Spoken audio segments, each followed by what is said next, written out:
الحمد لله وكفى والصلاة والسلام على سيد الرسل وخاتم الأنبياء وعلى آله وأصحابه الذين أوفوا عهدا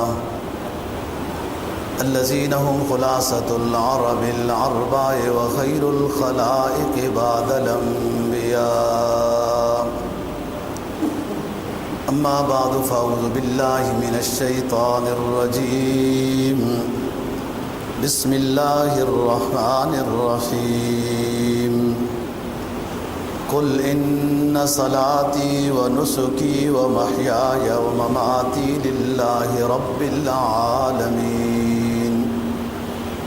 لا شريك له وبذلك أمرت وأنا أول المسلمين. قال النبي صلى الله عليه وسلم بسم الله الله أكبر اللهم هذا عني وعمن لم يزح من أمتي. صدق الله العظيم وصدق رسوله النبي الأمي الكريم ونحن على ذلك لمن الشاهدين والشاكرين والحمد لله رب العالمين.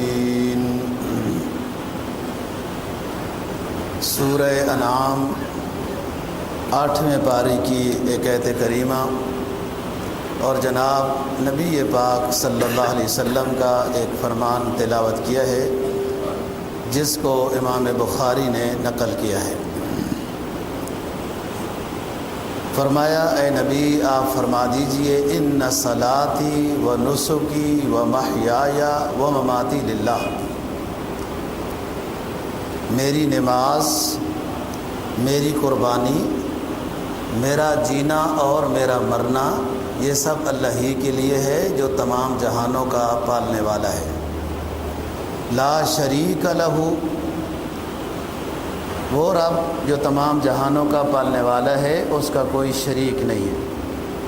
وَبِذَلِكَ أُمِرْتُ، اسی وجہ سے مجھے حکم دیا گیا ہے کہ انا اول المسلمین، میں پہلے ایمان لانے والوں میں سے، اسلام والوں میں سے ہو جاؤں.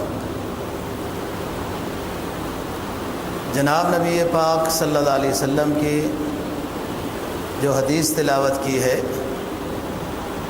آپ جب قربانی فرماتے تھے تو روایات میں آتا ہے کہ 2 قربانیاں کرتے تھے اور ذبح کرتے وقت پھر یوں فرماتے تھے کہ اللہم ھذا عنی، بسم اللہ اللہ اکبر، ھذا عنی، یہ تو میری طرف سے ہے، اس کو قبول فرما. جیسے آپ نے حضرت ابراہیم علیہ السلام کی قربانی کو قبول کیا ہے. وَھذا عَمَّن لَّمْ يُزَحِّ مِنْ أُمَّتِي، اور یہ قربانی میری ان میرے امتیوں کی طرف سے ہے جو قربانی نہیں کر سکیں گے، صاحب حیثیت نہیں ہوں گے، غریب ہوں گے. یہ قربانی میری ان امتیوں کی طرف سے ہے من لم یضح، جو غریب ہونے کی وجہ سے قربانی نہیں کر سکیں گے. یہ قربانی ان کی طرف سے ہے. جو آپ کے سامنے تلاوت کی ہے اس میں توحید باری تعالیٰ کا ذکر ہے کہ جتنی عبادات نامی چیزیں ہیں، نماز، روزہ، حج، زکوٰۃ، جو بھی عبادت نام کی چیز ہے وہ خالص اللہ ہی کے لیے ہے اور اللہ کا کوئی شریک نہیں. اس میں قربانی ہو، نماز ہو، روزہ ہو، کوئی بھی ہو، اللہ کے لیے ہے. اور دوسری بات آگے فرمائی کہ اللہ کا کوئی شریک نہیں. یہی ایک ایمان والے کا عقیدہ ہو، اور جو شخص شرک سے بچ گیا وہ کامیاب ہو جاتا ہے. فرمایا انا اول المسلمین، مجھے یہ حکم ہے کہ میں پہلے فرما برداروں میں سے ہو جاؤں. مفسرین نے یہاں 2 باتیں لکھی ہیں کہ پہلے فرما برداروں کا مطلب یہ ہے کہ جب نبی حضرت محمد مصطفیٰ صلی اللہ علیہ وسلم کو نبی بنایا گیا تو سب سے پہلا جو بندہ شریعت کا مکلف ہوتا ہے وہ نبی خود ہوتا ہے۔ جب اللہ پاک کسی ہستی کو پیغمبر بناتے ہیں، اس پر وحی نازل فرماتے ہیں، تو سب سے پہلے شریعت کے احکام کا مکلف وہ نبی خود ہوتا ہے۔ تو اسی کو آپ صلی اللہ علیہ وسلم نے فرمایا کہ میں پہلے ماننے والوں میں ہو جاؤں۔ جو آپ نے اللہ نے حکم فرمایا قربانی کرنی ہے، نماز پڑھنی ہے، روزہ رکھنا ہے، میں پہلے ماننے والوں میں سے ہو جاؤں۔ ایک تفسیر یہ ہے۔ دوسری تفسیر بعض مفسرین نے یوں کی ہے کہ آپ تمام کائنات سے پہلے ہی ماننے والے ہیں، جس کو امام ترمذی نے نقل کیا ہے۔ جناب نبی پاک صلی اللہ علیہ وسلم کا فرمان ہے، کنت نبیا وآدم بین الروح والجسد، میں اس وقت بھی نبی تھا جب آدم کو اللہ پاک بنا رہے تھے۔ یعنی یہ عالم ارواح کی باتیں جو روحیں پیدا کی گئی ہیں، ان میں سے مجھے اس وقت ہی یہ مقام عطا کیا گیا، اور میں اول المسلمین اس وقت کے لحاظ سے ہی فرما بردار ہوں۔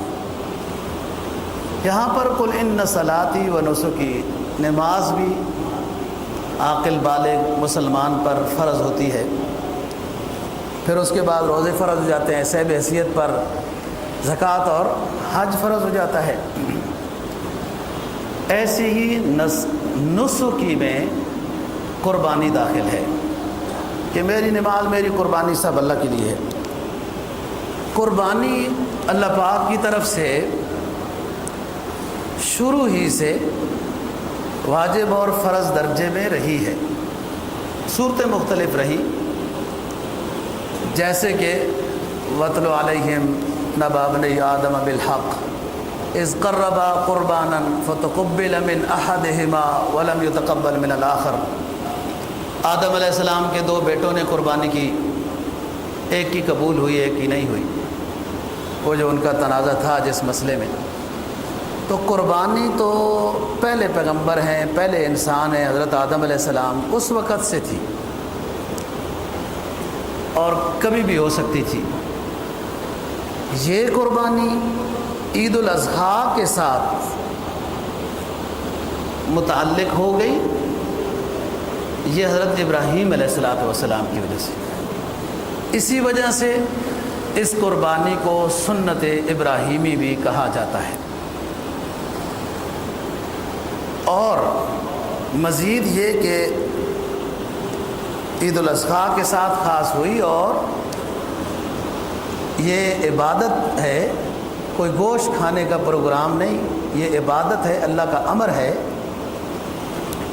واجب ہونے کے ساتھ ساتھ اس کو شعائر اسلام میں سے قرار دیا ہے۔ یہ بات کہ جو شعائر اسلام ہوتے ہیں اس سے مسلمانوں کی تشخص واضح ہوتا ہے۔ شعائر اسلام ان عبادات اور ان احکام کو کہتے ہیں کہ جن سے اسلام کی نمایاں پہچان ہوتی ہے۔ قرآن مجید نے سورہ حج 17ویں پارے میں فرمایا وَالْبُدْنَ جَعَلْنَاهَا لَكُم مِّن شَعَائِرِ اللَّهِ فَإِذَا وَجَبَتْ جُنُوبُهَا فَكُلُوا مِنْهَا وَأَطِيمُوا الْقَانِعَ وَالْمُعْتَرَّ كَذَلِكَ سَخَّرَهَا لَكُمْ لِتُكَبِّرُوا اللَّهَ عَلَى مَا هَدَاكُمْ وَبَشِّرِ الْمُحْسِنِينَ، کہ یہ جانور جو قربان کیا جاتا ہے اللہ کے نام پہ، یہ اللہ کے شعائر میں سے ہے، اور دیکھو نا تم اتنے بڑے جانور کو کیسے لٹا دیتے ہو، ذبح کر دیتے ہو۔ پھر اللہ کی طرف سے اس امت کے لیے یہ انعام ہوا کہ اطعموا القانع والمعتر، امیر بھی کھائے غریب بھی کھائے، اس میں پابندی نہیں لگائی۔ کذالک سخرھا لکم لتکبروا اللہ علی ما ھداکم، اللہ نے ان بڑے بڑے جانوروں کو تمہارے تابع کر دیا۔ کیوں؟ اللہ کا نام لیا، اللہ نے ان کو تابع کر دیا، تمہارے لیے حلال کر دیا۔ وبشر المحسنین، اور جنہوں نے اللہ کا حکم مان کر یہ کام کیا ان کو خوشخبری سنا دو، بہت بڑی فضیلت ہے قربانی کی۔ قربانی تو پہلی شریعتوں میں بھی رہی، عید الاضحیٰ کے ساتھ متعلق ہو گئی حضرت ابراہیم علیہ السلام کی وجہ سے۔ مزید اس امت کو یہ انعام عطا کیا کہ اس قربانی کے گوشت کو کھا سکتا ہے، یہ حلال طیب ہے، پہلی امتوں کے لیے نہیں تھا۔ اور شعائر اسلام میں سے بہت ساری چیزیں اور بھی ہیں، جیسے حج شعائر اسلام میں سے، ان الصفا والمروہ من شعائر اللہ، مساجد مینار مسلمانوں کی عبادت گاہ کے خاص تعمیر، یہ شعائر اسلام میں سے۔ اذان شعائر اسلام میں سے ہے، کوئی اور بھلے وہ آسمانی کتاب کے ماننے والے ہوں اذان نہیں دیتے عبادت کے لیے بلانے کے واسطے، یہ اسلام کی پہچان ہے۔ ایسے ہی عید الاضحیٰ کے 3 دنوں میں قربانی کرنا یہ عبادت ہے، صاحب حیثیت پر واجب ہے اور شاعر اسلام میں سے ہے۔ اس سے مسلمان کی پہچان ہوتی ہے۔ پوری دنیا میں جہاں کہیں بھی مسلمان رہتے ہیں وہ یہ مسئلہ جانتے ہیں کہ عید الاضحیٰ کے دنوں میں قربانی کرنی ہے، خواہ وہ دارالحرب میں رہتے ہوں، خواہ وہ دارالکفر میں رہتے ہوں یا مسلمان ریاستوں میں ہوں، وہ قربانی کرتے ہیں۔ وَالْبُدْنَ جَعَلْنَاهَا لَكُم مِّن شَعَائِرِ اللَّهِ۔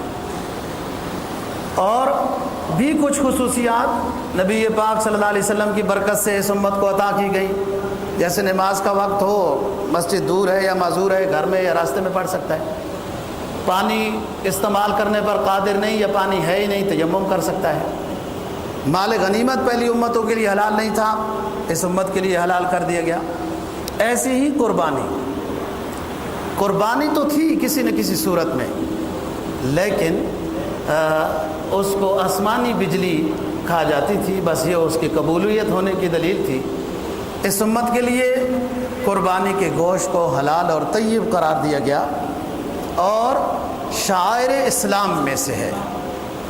بندہ یہ سمجھے کہ یہ جو اتنا پیسہ یوں ہے، جیسے آج کل کے میدے کی پیداوار جو ہے، فلسفی بن گئے ہیں دانشور کہ جی وہی پیسہ بندہ غریبوں کو دے دے، قربانی کیوں کرتے ہیں، ایسے خون ہو جاتا ہے، جانور اتنے ضائع ہو جاتے ہیں، یہ فضول باتیں ہیں، آپ دیں نا غریبوں کو۔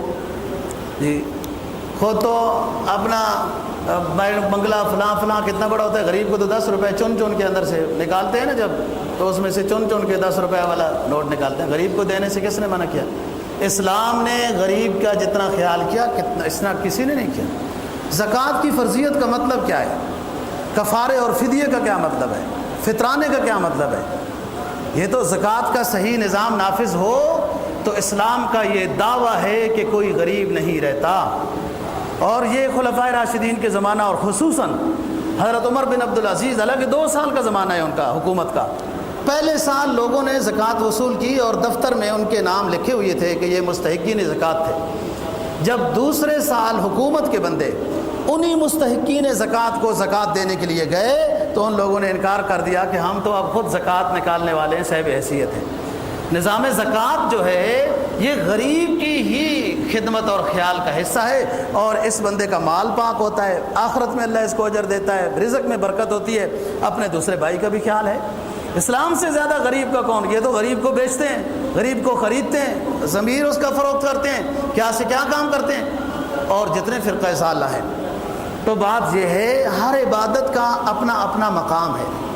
کوئی شخص یہ سمجھے کہ میں نمازیں زیادہ پڑھ لیتا ہوں تو وہ روزے کا بھی حق ادا ہی ہو جائے گا نا، نمازیں زیادہ پڑھ لیتا ہوں تو روزہ بھی عبادت ہی ہے، روزہ ادا ہو جائے گی۔ کوئی یہ کہے میں صدقہ زیادہ دیتا رہتا ہوں تو چلو نماز بھی ساتھ ادا ہو جائے گی، یا میں صدقہ زیادہ دیتا ہوں تو حج ہی ادا ہو جائے گا۔ نہیں، ہر عبادت اپنے اپنے مقام پر ہے، ایک عبادت دوسرے کا وہ جگہ نہیں لیتی۔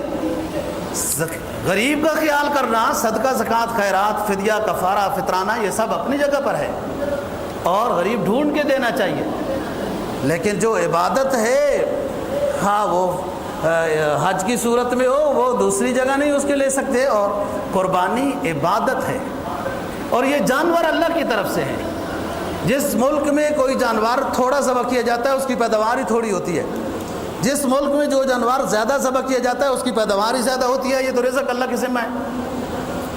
حضرت موسیٰ علیہ السلام اپنے بچوں کو چھوڑ کے نا انی آنست نارا لعلی آتیکم منہا بقبس او وجد علی النار ہدا، کہ آپ ادھر ٹھہرو میں وہ آگ دیکھ رہا ہوں، ادھر جا کے کچھ معلومات کرتا ہوں کیا بات ہے۔ دل میں خیال آیا کہ بھوک بھی لگی ہوئی ہے اور بچوں کو چھوڑ کر جا رہا ہوں، ساتھ نوکر بھی تھا جو بکریاں سنبھالی ہوئی تھی۔ خیال آیا کہ کھانے پینے کا بھی کوئی انتظام کیا کریں گے۔ اللہ پاک نے جب نبوت عطا کی، وہ لاٹھی وغیرہ بات پوچھی، تو اللہ پاک نے فرمایا کہ اس پتھر کے اوپر لاٹھی مارو۔ جب پتھر پر لاٹھی ماری تو ایک اور پتھر نکلا۔ جب اس دوسرے پر حکم ہوا کہ اس پر بھی لاٹھی مارے تو اندر سے ایک کیڑا نکلا اور جس کے منہ میں سبز پتا تھا جو کھا رہا تھا۔ یہ سمجھانا مقصود ہے کہ رزق اللہ کے ذمہ ہے، جو انسانی ضروریات ہیں وہ اللہ پوری کر رہا ہے، اور جو مال مویشیاں ذبح ہوتی ہیں وہ پیچھے پیدا ہو رہی ہیں۔ اب تک تو کوئی قلت نہیں ہوئی، کوئی قلت نہیں ہوئی، بھرے ہوئے ہیں بازار، ہر روز لوگ سامان خریدتے ہیں۔ تاجر سے پوچھو کیا حال احوال ہے، کوئی چیز بکتی بھی ہے؟ الا ماشاء اللہ، جس کو اللہ نے روحانیت اپنی معرفت عطا کی ہو وہ تو شاکر ہوتا ہے۔ لیکن آپ جب پوچھیں کیا حال احوال ہے، کیسا نظام ہے، نہیں کچھ نہیں، مطلب کوئی خاص بکری نہیں ہے، دکان بھری ہوئی ہے، لوگوں نے خرید بھی لیا ہے۔ مال مویشیاں منڈی، سارے لوگ خرید رہے ہیں خوشی سے اپنی حیثیت کے مطابق جانور۔ تیسرے دن جائیں پھر بھی جانور منڈی میں ہوتے ہیں اور بندے پریشان ہیں، جی وہ منڈی اس وقت صحیح نہیں تھی، بس مال رہ گیا ہے، صحیح بکری ہونے، سب نے خرید لیا پھر بھی جانور باقی ہیں، اور اگلے سال پھر منڈیاں بھری جاتی ہیں۔ یہ اللہ کا نظام ہے، اور یہ فرقہ ضالہ کا یہ شور کہ جناب اتنے جانور ضائع ہو جاتے ہیں، اتنا رزق ضائع ہو جاتا ہے، اور علاقے میں تعفن ہو جاتا ہے، فلاں ہو جاتا ہے، تو یہ خواہ مخواہ اسلام سے دور کرنے کا پروگرام کیے جاتے ہیں۔ ظاہر ہے وہ محنت کرتے ہیں، ادھر سے بھی محنت ہو رہی ہے، جو اسلام کے قریب ہے اس کو اسلام سمجھ آتا ہے، وہ اس کے مطابق عمل کرتا ہے۔ بھائی اس وقت تو لوگ واجب قربانی ادا کرنے کی فکر میں ہوتے ہیں، اور اس میں بھی بعض لوگ کوئی ہیلا بہانہ کر لیتے ہیں۔ خیر القرون کا جو ایک نیک لوگوں کا زمانہ تھا، ایک ایک آدمی کئی کئی قربانیاں کرتا تھا، اپنی واجب بھی اور نسلی قربانیاں بھی کرتے تھے، تو اس میں جانور تو کام نہیں ہوئی ہے، وہ جانوروں کی نسل تو پھیلتی آئی اور اب تک بھی جانور موجود ہیں، یعنی اب تو واجب ادا کرنے کی فکر کی جاتی ہے۔ اللہ ماشاءاللہ کوئی نفلی بھی کرتے ہیں، اور اپنے کسی عزیز و اقارب کے لیے بھی، یا جناب نبی پاک صلی اللہ علیہ وسلم کی اصحاب ثواب کے لیے بھی کم لوگ کرتے ہیں۔ اس زمانے میں جو نیکی کا زمانہ غالب تھا تو نسلی قربانیاں لوگ کرتے تھے، جانور تو کم نہیں ہوئی۔ اللہ کا حکم ماننے میں کوئی چیز کم نہیں ہوتی، اللہ کا حکم ماننے میں کوئی چیز کم نہیں ہوتی۔ زکوٰۃ دینے والوں کا پیسہ کم ہوتا ہے، زکوٰۃ میں برکت آتی ہے، پیسے کی حفاظت ہوتی ہے، غریب کا بھلا ہوتا ہے، آخرت میں اس کے مال بنتے ہیں۔ کوئی کام بھی عبادت کی صورت میں جب ادا کیا جائے تو اس میں کمی نہیں ہوتی، اضافہ ہوتا ہے۔ جناب نبی پاک صلی اللہ علیہ وسلم کو حکم ہوا، قل اے نبی فرما دیجیے، ان صلاتی و نسکی و محیای و مماتی، میری نماز، میری قربانی، میری تمام عبادت اللہ ہی کے لیے۔ تو سب سے پہلی بات یہ ہے کہ قربانی اللہ ہی کی رضا کے لیے ہو، اللہ کا حکم سمجھ کے ہو، اور یہ عبادت ہے، صاحب حیثیت پر واجب ہے، اور ہر مسلمان عاقل بالغ مقیم صاحب حیثیت شخص پر ایک قربانی واجب ہے، ایک قربانی واجب ہے۔ مسلمان عاقل بالغ مقیم، پانچویں شرط صاحب حیثیت مالدار شخص پر ایک قربانی واجب ہے، جس کی خاص شرطیں انشاءاللہ بیان کریں گے، اور زیادہ کرنا چاہے تو وہ نفلی ہے، واجب اس کے اوپر ایک ہے۔ مسلمان عاقل بالغ پر، نابالغ بچے پر نہیں، پاگل پر نہیں، غیر مسلم پر نہیں، پہلے ایمان تو لائے پھر اس کے اوپر احکام لاگو ہوں گے۔ مقیم پر صاحب حیثیت، صاحب حیثیت کس کو کہتے ہیں یہ سمجھنے کی بات ہے۔ دوستو شریعت کی نظر میں مالداری کا دار و مدار چاندی کے نصاب پر ہے، اور چاندی کا نصاب ہے 52.5 تولہ۔ اس وقت چاندی تقریباً 800 روپے کے لگ بھگ تولہ ہے، تو 40,000 روپے کے لگ بھگ جو شخص عید کے 3 دنوں میں مالدار ہے، عید کے دن ہو گیا، دوسرے دن ہو گیا، یا سونا چاندی وغیرہ کچھ چیزیں ملا کر وہ 40,000 کے لگ بھگ بن جاتی ہیں، کچھ سونا کچھ چاندی کچھ نقدی کچھ ضرورت سے زائد سامان، ضرورت سے زائد سامان شریعت اس سامان کو کہتی ہے جو سال میں ایک دفعہ بھی استعمال میں نہ ہو، ویسے ہی رکھا ہوا ہے۔ برتنوں کے 5 یہ نیا سیٹ چلا ہے جی یہ بھی لے آؤ، فلانا سیٹ چلا ہے یہ بھی لے آؤ، فلانے جی وہ بچوں کے کام آئے گا، یہ صندوق بھرو بچوں کا کام ہو جائے گا۔ یہ جو بھرتا جا رہا ہے نظام، سال میں دیکھو شریعت کی آسانی دیکھیں کہ سال میں ایک مرتبہ بھی اگر وہ برتن، وہ کپڑے، وہ بستر، وہ چیز استعمال ہو گئی بس اس پر وہ ٹھیک ہے، وہ معاف ہو گئی۔ لیکن اگر ایک دفعہ بھی استعمال نہیں ہوئی تو وہ مالیت میں جمع ہوگی۔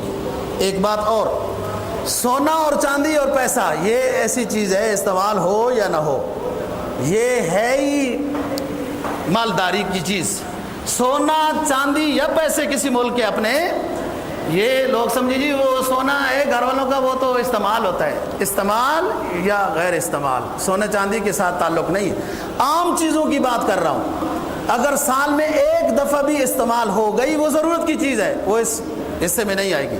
لیکن اگر بہت ساری چیزیں سال میں استعمال ہی نہیں ہوتی، کچھ پیسے، کوئی سونا، کوئی چاندی، یہ 40,000 روپے کے لگ بھگ عید کے دن ہے، اس پر سال گزرنا بھی شرط نہیں، زکوٰۃ پر سال کی بات ہوتی ہے۔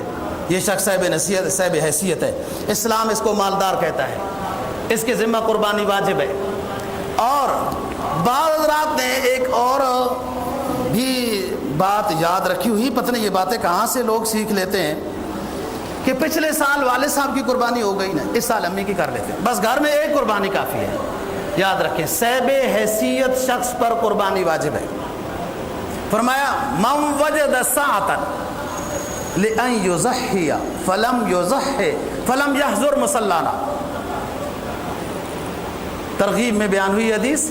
فرمایا کہ جس شخص کے پاس اتنے پیسے ہیں کہ قربانی کر سکتا ہے اور نہیں کرتا، بلا وجہ نہیں کر رہا قربانی، اسے چاہیے کہ ہمارے ساتھ عید الاضحیٰ کی نماز پڑھنے میں شریک نہ ہو، یہ وعید ہے۔ اور کسی فرمان رسول کو جب نہ مانا جائے اور اس پر وعید آ جائے تو وہ فرمان رسول واجب کے درجے میں ہوتا ہے۔ تو فرمایا کہ صاحب حیثیت شخص پر قربانی واجب ہے۔ اب ایک اور بات ہے، گھر میں اگر کئی افراد ہیں اور سارے کمائی کرتے ہیں، 4-5 ہیں کمائی کرتے ہیں، کچھ مشترکہ کچن میں بھی خرچہ ملاتے ہیں اور اپنا بھی جمع کر کے رکھتے ہیں، کئی افراد کمانے والے ہیں، کئی کے پاس پیسہ ہے، وہ اپنے پیسے کے مالک ہیں اور اتنی مالیت ان کے پاس ہے 40,000 کے لگ بھگ۔ جتنے افراد ہیں مسلمان عاقل بالغ صاحب حیثیت، اس پر قربانی واجب ہے، جتنے صاحب حیثیت ہیں۔ فرمایا قل ان صلاتی و نسکی و محیای مماتی للہ رب العالمین۔ اگر کوئی شخص بس غفلت کی وجہ سے قربانی نہیں کر سکا اور وہ صاحب حیثیت تھا پچھلے سالوں میں، تو یہ مطلب کہ اس قربانی میں 2 قربانیاں کر لیتا ہوں کہ پچھلی ایک قضا ہو جائے گی اور ایک یہ ادا ہو جائے گی، یہ اس طرح نہیں ہے۔ پچھلی قربانی جو رہ گئی اس وقت جتنا حصہ ایک بندے کی قربانی کا بنتا تھا اتنا پیسہ صدقہ کرنا غریبوں پر واجب ہے، اور یہ اس سال جو اس کے اوپر ہے قربانی وہ اس نے کرنی ہے۔ بعض لوگ نفلی قربانی کرتے ہیں کہ والد صاحب کی کر لیتے ہیں، والدہ کی کر لیتے ہیں، اچھی بات ہے، ثواب ہے، والدین کا جتنا خیال کیا جائے اتنا کم ہے۔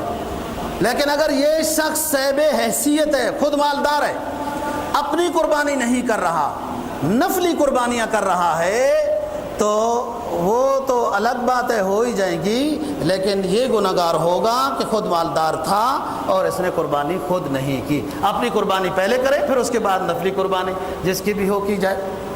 بعض رات نے یہ چیز سمجھی ہوئی ہے کہ گائے میں جی 7 حصے ہوتے ہیں، زندگی میں 7 قربانیاں کرنی ہوتی ہیں، میری اس دفعہ 7 پوری ہو رہی ہیں، بس میں فارغ ہو گیا ہوں۔ ایسی بات نہیں ہے، زندگی میں جب بھی آپ صاحب حیثیت ہیں، جتنے سال صاحب حیثیت ہیں، اللہ کا شکر ادا کریں۔ اللہ نے آپ کو اس قابل بنایا کہ آپ اس حکم کو ماننے کے صلاحیت رکھتے ہیں، اللہ کا شکر ادا کریں، دعا کریں اللہ پاک میری قربانی قبول فرما۔ جیسے حدیث میں آتا ہے نا قربانی کرتے وقت، جس طرح آپ نے جناب نبی پاک صلی اللہ علیہ وسلم، حضرت ابراہیم علیہ السلام اور نیک لوگوں کی آپ نے قربانی یا اللہ قبول کی، میری قربانی بھی قبول فرما اور خالص اللہ کی رضا مقصد ہو۔ شریعت کی آسانی جو شریعت دے وہ ہوتی ہے، اپنی طرف سے آسانی بنا لینا یہ خواہش کی تکمیل ہے، شریعت کی پیروی نہیں ہے۔ شریعت نے جن باتوں میں آسانی دی ہے وہ آسانی حاصل کرنی چاہیے، جیسے مسافر کی نماز میں ہے وغیرہ۔ اور اپنی طرف سے جی اسلام بڑا آسان ہے تو اسلام میں تو بڑی سختی نہیں ہے، یہ جملہ اگر اپنی طرف سے پہلے فرقہ ضالہ جنہوں نے اپنے مذہبوں میں تحریف کی ہے کہ پھر ساری چیزیں آسان ہو جائیں، جو مرضی میں آئے وہ اس کو کر لیں، جو نہیں آئے تو جی شریعت میں بڑی آسانی ہے۔ شریعت کی آسانی سنیں، صاحب حیثیت شخص پر ایک قربانی واجب ہے، بس وہ ایک کرے واجب ادا ہو جائے گا، بے شک وہ کروڑ پتی ہے، ارب پتی ہے، کھرب پتی ہے۔ وہ آپ تو خود اپنے ملک کے بھی بڑے بڑے مالداروں کی کہانی پڑھتے رہتے ہیں نا، فلانا 7ویں نمبر پر ہے، فلانا 4 نمبر پر ہے، فلانا 6 نمبر پر ہے جی، وہ فلانا گروپ اتنے نمبر پر ہے۔ یہ اسلام کی طرف سے آسانی ہے کہ بے شخص ایک شخص ایسا ہے کہ 7 اقلیم کا مالک ہے، 7 بر اعظم کا مالک ہے، لیکن قربانی اس کے ذمہ ایک واجب ہے۔ یہ شریعت کی طرف سے اگر شریعت یہ کہتی کہ ہر لاکھ پر ایک قربانی ہے تو پھر تو سارے سوچتے رہتے اور جناب یہ جو چھپا ہوا سرمایہ ہے وہ بھی سارا ظاہر ہو جاتا نا جی، کتنی کتنی قربانیاں کرنی۔ شریعت کی طرف سے آسانی، صاحب حیثیت شخص پر ایک قربانی واجب ہے۔ حضرت عبداللہ بن عباس رضی اللہ تعالیٰ عنہما روایت کرتے ہیں کہ نبی پاک صلی اللہ علیہ وسلم کا مدینہ طیبہ میں پکا معمول تھا اپنی قربانی کرنے کا، اور اگر ایک دفعہ ہم سفر میں تھے، عید الاضحیٰ سفر میں آئی تو آپ تو ہمیشہ دمبا قربانی کرتے تھے اپنے لحاظ سے بھی اور جو امت کے لحاظ سے بھی جو بات ہے وہ بھی، لیکن دمبا صحیح نہیں ہوا تو گائے میں حصہ ملایا گیا اور 7 حصے ملائے گئے گائے میں، جس میں میں بھی شریک تھا، عبداللہ کہتے ہیں، اور جناب نبی پاک صلی اللہ علیہ وسلم بھی، گائے میں حصہ ملایا گیا اور 7 حصے آپ کا معمول تھا قربانی کرنے کا، اور پکا معمول تھا۔ اور دمبے کی قربانی کے وہ خاص فضیلت ہے، حضرت ابراہیم علیہ السلام کے لیے اوپر سے دمبا ہی نازل ہوا، اور دمبا بڑا تابعدار ہوتا ہے، ذبح کے وقت آپ تجربہ کریں نا، آرام سے لٹائیں، آرام سے سو جاتا ہے۔ وہ بیل بکری، وہ جو بیل ہے نا جی، اور وہ بڑے طریقے سے ان کو گرانا پڑتا ہے، بعض دفعہ وہ بھی گرا دیتے ہیں۔ ان کا مقصد تو کسی کا دودھ ہے، کسی کا ہل چلانا ہے، کسی کا بوجھ اٹھانا ہے، لیکن حلال ہے، شریعت نے ان کو بھی بیان کیا ہے کہ ان میں 7 ایسے رکھ سکتے ہیں، زیادہ سے زیادہ 7 کم رکھیں، بے شک ایک بندہ ایک گائے کرے، لیکن قربانی کے لحاظ سے تابعدار جانور جو ہے وہ دمبا ہے، اور حضرت ابراہیم علیہ السلام کے لیے وہ دمبا یوں ہی نازل ہوا تھا۔ اللہ کا نظام ہے دوستو، قربانی کے لیے جب بندہ ارادہ کرتا ہے اور چل پڑتا ہے تو حملہ شروع ہو جاتا ہے۔ کیا کرنا ہے؟ وہ ہر سال ہی کرتے رہتے ہیں، قربانی ایسے گوشت ضائع چلا جاتا ہے، تقسیم ہی نہیں ہوتا، کوئی کھاتا نہیں ہے بڑا جانور، اس طرح کے خیالات دماغ میں آنا شروع ہو جاتے ہیں۔ دیکھو نا، اللہ پاک نے ابراہیم علیہ السلام کو مختلف طریقوں سے آزمایا ہے۔ سب سے پہلے تو آگ میں ڈالا گیا، یہ تھوڑی آزمائش ہے، پھر اس کے بعد علاقے سے نکالا گیا، والدین رشتہ دار عراق میں رہ گئے، خود کو حکم ہوا شام چلے جائیں، یہ دوسرا امتحان ہوا۔ پھر جناب شام میں جب بچہ پیدا ہوا وغیرہ، حکم ہوا کہ آپ ان کو وادی غیر ذی زر میں چھوڑ آئیں، یہ بھی امتحان ہے۔ چھوٹا سا بچہ اور بیگم ہاجرہ رضی اللہ عنہ حضرت اسماعیل علیہ السلام ادھر چھوڑے، اور کوئی آبادی نہیں تھی، واپس آ گئے۔ پھر حکم ہوا، آپ چلنے کے قابل ہوا، اور خواب میں انی ارا فی المنام انی اذبحک فانظر ماذا تری، خواب میں، یہ یعنی کہ ذرا سخت امتحان تھا۔ وحی کے ذریعے سے براہ راست حکم ہو جائے وہ آسان ہے، اب خواب دی گئی اور پیغمبر کی خواب بھی وحی کے حکم میں ہوتی ہے۔ بیٹے سے مشورہ کیا، جہاں دیکھو بیٹے سے مشورہ ہوا، بیٹا بس بعد نے 9 سال، بعد نے 10 سال، بعد نے 11، بعد نے 14۔ فلما بلغ معه السعي قال يا بني إني أرى في المنام أني أذبحك فانظر ماذا ترى۔ اے میرے پیارے لخت جگر، میرے پیارے لخت جگر، اکلوتے بیٹے، 85 سال کی عمر میں عطا ہونے والے، میرے دعاؤں کے نتیجے میں آنے والے میرے لخت جگر، میں خواب دیکھتا ہوں کہ آپ کو ذبح کر رہا ہوں، آپ کی رائے کیا ہے، آپ کیا کہتے ہو؟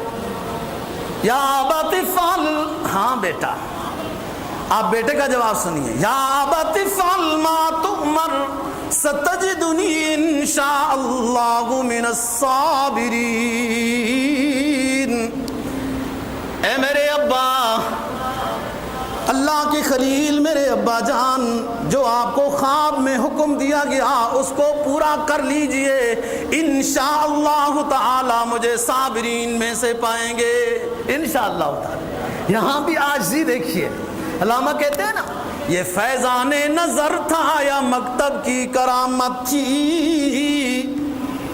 11 سال والے تو گلی ڈنڈا کھیلنے والے ہوتے ہیں، تو 5 سال کے ہوتے ہیں تو کرکٹ کی گیند پکڑانے والے مسلموں، کلمہ طیبہ کلمہ شہادت نہیں پڑھاتے، نمازوں میں ساتھ نہیں لے آتے، 11 سال میں ہو گئے گلی ڈنڈا کھیلنے والے بچے ہوتے ہیں۔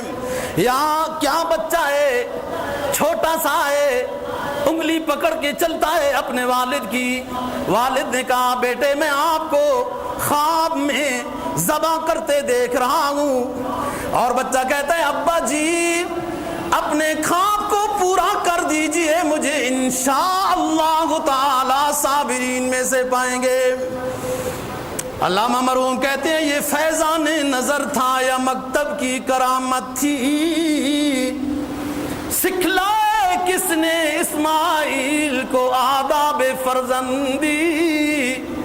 یہ فیضان نظر تھا یہ مکتب کی کرامت تھی، سکھلائے کس نے اسماعیل کو آداب فرزندی۔ باپ نے کہا نماز کے لیے چلتے ہیں، اور بیٹا کہتا ہے ابو جی جاؤ، میں نہیں جاتا ہوں، میں گیم کھیل رہا ہوں، اس لیے کہ تربیت نہیں کی، فیض نظر حاصل نہیں کیا، مکتب میں نہیں بھیجا۔ یہ تو فیضان نظر بھی تھا، مکتب کی کرامت بھی تھی۔ دوستو بیٹے نے کیا جواب دیا؟ وہ تو چل پڑے۔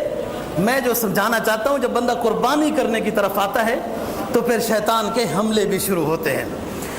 اب پہلے تو سب سے پہلے مہمان بن کر شیطان بزرگ محترم بزرگ مہمان بن کر ابراہیم علیہ السلام کے گھر والی کے پاس پہنچا، کہا اسماعیل کہاں ہے، ابراہیم کہاں ہے؟ کہا باہر نکلے، لکڑیاں وغیرہ چننے گئے ہوں گے۔ کہا لکڑیاں چننے نہیں گئے، آج ابراہیم اپنے بیٹے کو ذبح کرنے گئے ہیں۔ حضرت ہاجرہ نے کہا جاؤ جاؤ، کوئی باپ اپنے بیٹے کو ذبح کرتا ہے، اور ملا بھی 84 سال کی عمر کے بعد ہو، اتنی دعاؤں کے بعد، وہ زیادہ پیار ہوتا ہے اس سے، زیادہ جو جتنا نیک بندہ ہوتا ہے اس کو اولاد سے اتنا زیادہ پیار ہوتا ہے۔ لیکن پیار یاد رکھنا، تربیت تعلیم یہ پیار کا حصہ ہے، تربیت اور تعلیم یہ عمدہ پیار ہے سب سے۔ بچے کو لوفر بنانا یہ کوئی پیار نہیں ہے، یہ تو اس کو آپ نے دنیا اور آخرت کے لحاظ سے وبال جان بنا دیا، اپنے لیے مصیبت اور بعد دوسروں کے لیے مصیبت۔ بچے کا پیار، اس کی ضروریات پوری کی جائیں، اس کی اچھی تربیت کی جائے، اچھا اور عمدہ معاشرے کا انسان بنایا جائے، اسے یہ پتہ ہو کہ بڑے کو کیسے بلاتے ہیں، چھوٹے کو کس طرح پیش آتے ہیں، بڑوں کے سامنے بیٹھتے کیسے ہیں، بات کی تمیز کیسے ہوتی ہے، یہ ساری چیزیں تربیت میں داخل ہیں دوستو، اور وہ ساری چیزیں اسلامی تعلیمات پر عمل کرنے میں نصیب ہوتی ہیں۔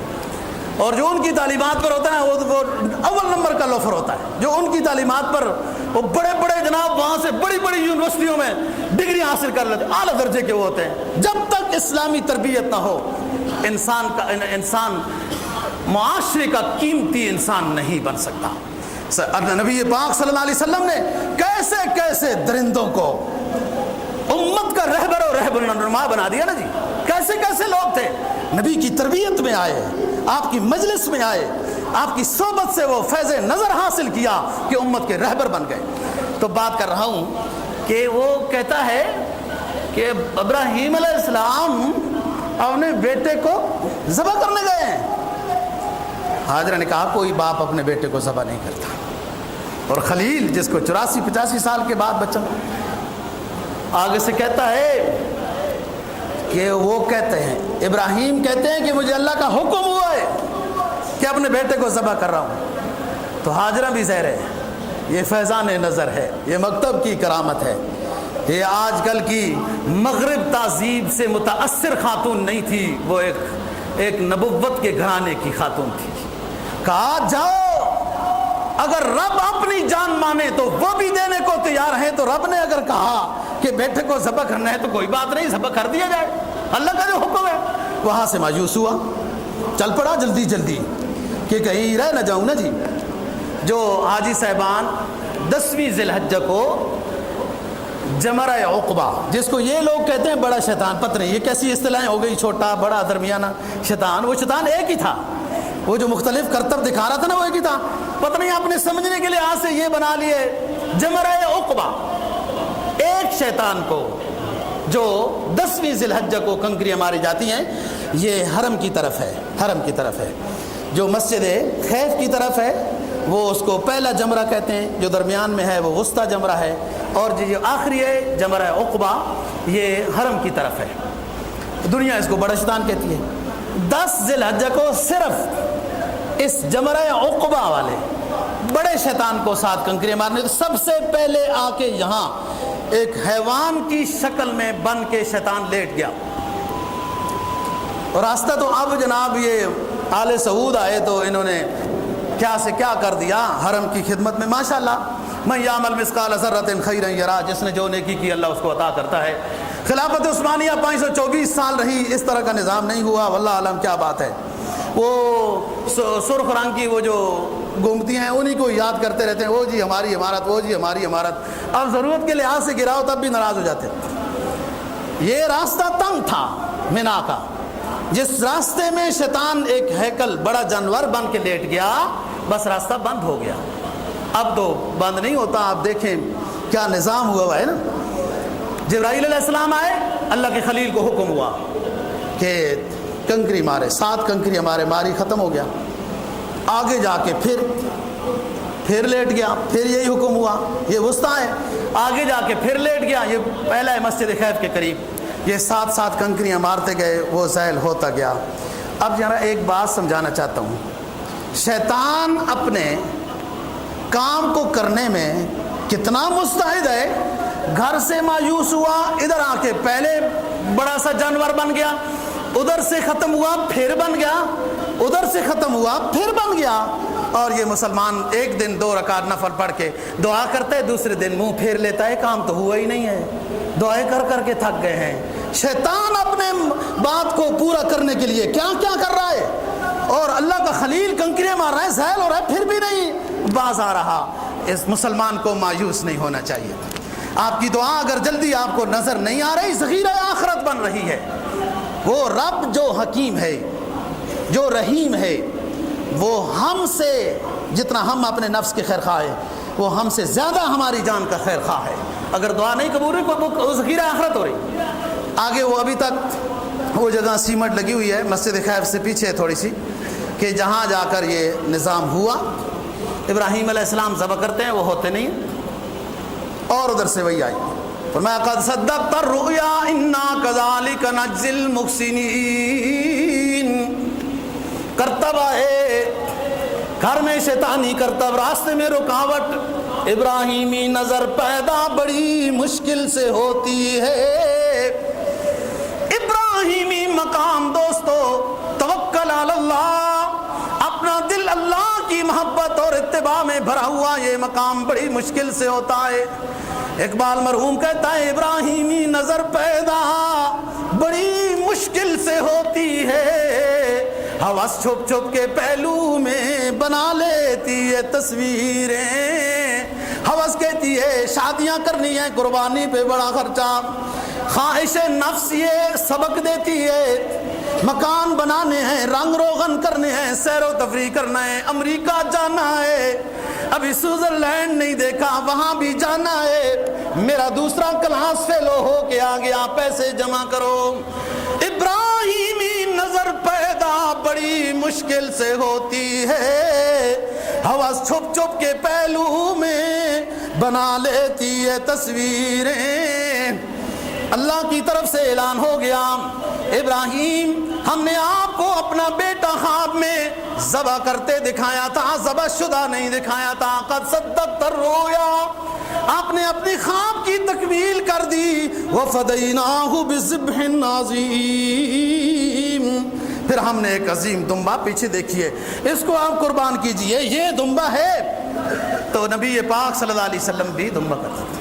دیکھیں دوستو، یہ اللہ کا خلیل ہے جس میں نہ ماننے کی تو بات نہیں ہو سکتی.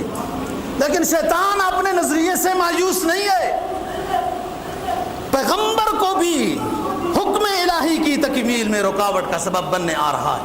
ہم تو بہت کمزور ہیں، ہمارے لیے تو وہ چھوٹا سا شیطان بھی آ جائے گا تو وہ کامیاب ہو جائے گا. قرآن کہتا ہے وَإِذِ ابْتَلَىٰ إِبْرَاهِيمَ رَبُّهُ بِكَلِمَاتٍ فَأَتَمَّهُنَّ قَالَ إِنِّي جَاعِلُكَ لِلنَّاسِ إِمَامًا قَالَ وَمِن ذُرِّيَّتِي قَالَ لَا يَنَالُ عَهْدِ الظَّالِمِينَ. اللہ رب العزت فرماتے ہیں ہم نے اپنے کلیم کو، ہم نے اپنے خلیل کو مختلف آزمائشوں میں آزمایا. کبھی آگ میں پہنچ گئے، کبھی علاقے سے نکالے گئے، کبھی شام سے سفر ہوا، کبھی وادی غیر ذی زر میں اپنے نومولود اولالیہ کو چھوڑا، کبھی اس انداز میں آزمایا کہ اب اپنے نومولود کو ذبح کر دیجئے. مختلف آزمائشوں میں ہم نے اپنے خلیل کو آزمایا. فاتمہن، وہ تمام آزمائشوں میں کامیاب ہو گئے. پھر ہم نے بھی اعلان کیا انی جاعلک للناس اماما. اے ابراہیم، ہم رہتی دنیا تک کے لیے لوگوں کے واسطے آپ کو امام بنائیں گے. ابراہیم کی پدری شفقت اب جوش میں آئی، عرض کرنے لگے وَمِن ذُرِّيَّتِي، اے میرے رب مجھے تو آپ کائنات کا امام بنائیں گے، کیا میری اولاد کو بھی امام بنائیں گے؟ یہ دوستو والد کی شفقت ہوتی ہے. اللہ کی طرف سے اللہ نے اپنے خلیل کو اعزاز بخشا کہ آپ کو کائنات کا امام بناؤں گا. ادھر ہی پدری شفقت سامنے آئی کہ میرے رب میری اولاد کو بھی بنائیں گے. یہ والد ہے. میں ان بچوں کو نصیحت کرنا چاہتا ہوں کہ اپنے والد کی قدر پہچانو کہ والد تو اتنے قیمتی موقع پر بھی والد اپنی اولاد کو نہیں بھولتا، لیکن اولاد اپنی والدین کو بھول جاتی ہے. اس جگہ پہ بھی اللہ نے فرمایا ابراہیم آپ کی اولاد کو بھی دیں گے، لیکن جو آپ کے راستے سے ہٹ جائے گی تو پھر ہمارا ان کے ساتھ یہ معاملہ نہیں ہوگا جو آپ کے راستے سے. یہی وجہ ہے ہزاروں انبیاء علیہ السلام ابراہیم علیہ السلام کے شجرہ نسب میں سے ہیں. آپ صلی اللہ علیہ وسلم بھی اسماعیل علیہ السلام کی اولاد میں سے. تو بات یہ سمجھانا چاہتا ہوں دوستو، اسلام کے مخالف ہواؤں کے جھونکوں سے متاثر نہ ہو. وہ اللہ اور اللہ کے رسول آپ کی شریعت کے دشمن ہیں. آپ کا مخلص، آپ کا خیر خواہ، آپ کا رب، آپ کا پیغمبر ہے، آپ کا مذہب ہے. جو مذہب آپ کو جو تعلیم جس وقت جو حکم دیتا ہے اس کی اتباع اللہ اور اللہ کے رسول کی اتباع ہے، اور اس سے رزق کم نہیں ہوتا، اضافہ ہوتا ہے. اس پر عمل کرنے میں سکون ملتا ہے، راحت آتی ہے. تو قربانی کے لیے اللہ کے خلیل چلے تو یہ دیکھو رکاوٹیں بنی. قربانی جب آپ ارادہ رکھ رہے ہیں تو رکاوٹیں آتی ہیں، انسان ہے ذہن میں خیالات آتے ہیں، لیکن ان کو نکالنا ہے اور اس واجب کو ادا کرنا ہے. اور گھر میں جتنے صاحب حیثیت ہیں ان پر قربانی واجب ہے. قربانی کرے، ایک جانور لے لیں، سارے اس میں شریک ہو جائے.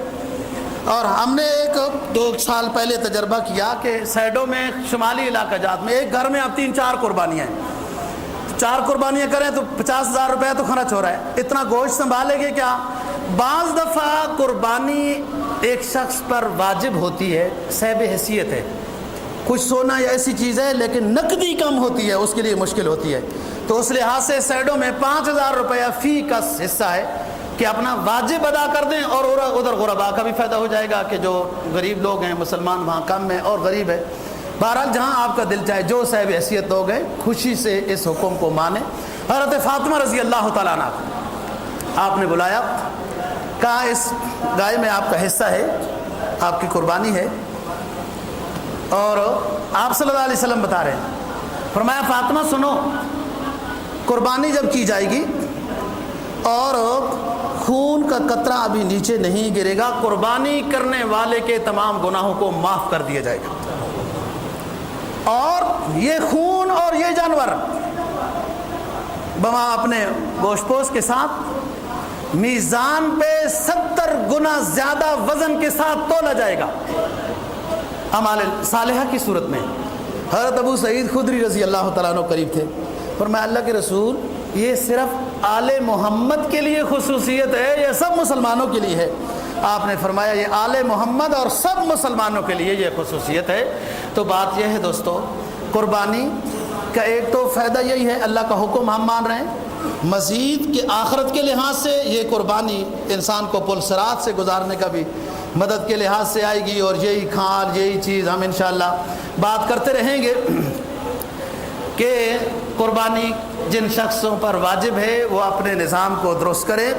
اور اللہ کی طرف سے یہ خصوصی انعام ہے کہ پہلی شریعتوں میں یہ تھا کہ قربانی کر لیں اور سائڈوں میں پہاڑ کے اوپر پھینک دیں، جس کی قبول ہوئے گی آسمانی بجلی آئے گی، کھا جائے گی، نہیں ہوگی تو ویسی بدبو آتی رہے گی۔